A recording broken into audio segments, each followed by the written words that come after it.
You know, the nice thing about being in a kayak, you can actually buy kayak rods, specifically designed to fish out of a kayak, and I'm holding one of them up here. It's made by North Coast, and this particular one is a 2-piece medium action rod, and I've got it loaded with an 8-pound test fluorocarbon leader. And you can see I've got a little rappel on there. And then the main line is 10-pound test titanium braid, but it has the diameter of like 3-pound monofilament, so you can cast it really far. Now, what makes this rod a little bit special is that it's got a split grip, and you can see that it has a little ring right there. So I've modified mine a little bit, so I've got this neoprene, so it's a little bit softer, and then I've put my connection on the actual loop that's at the end. So on the bait caster that I've got right here, I also have a little rapala, and you can see the bait caster is a little bit heavier action. Again, it's a North Coast rod, 2-piece, which is nice. It's got the split grip, and then it's got the ring. The one thing you have to keep in mind when you're kayak fishing, especially if you're out in open water, if you drop anything, it's gone.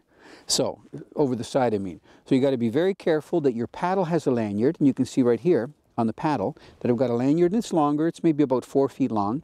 So if I drop my paddle in the side, because eventually it may sink, even though they're made out of fiberglass and plastic, very intelligent to have a lanyard on there for your most important things. You don't want to be up the creek without a paddle, if you know what I mean. Here is a variety of spoons and spinners.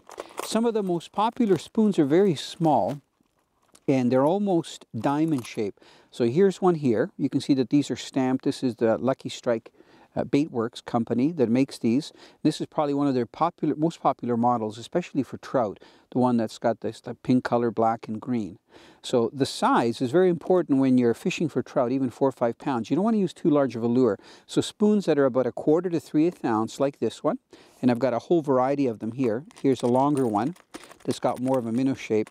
It just stuck right there. Okay, so I'll hold that one up. That's also made by Lucky Strike, and you can see that both these lures are in the 2 to 3 inch range. So they're ideal for casting and retrieving. You can also fish these at different depths, because you can fish them right to the bottom and vertical jig them when the fish are deep, or you can fish them right at the surface. And then the last type of lure that works really well when you're fishing like this for suspended trout are spinners. And I'm going to hold a couple up here. One that's got a little bit of a tail, like I'm holding up here.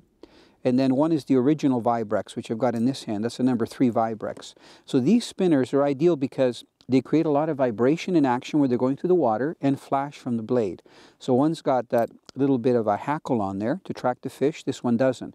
But these in these sizes work really well for trout. Whether I'm steelhead fishing on some of the migratory streams or I'm fishing lakes like this in the spring and the fall, they work extremely well. So if you have a good combination of small rapalas, like the one I've got here, spinners, spoons, you're pretty well guaranteed to catch some fish, especially if they're feeding.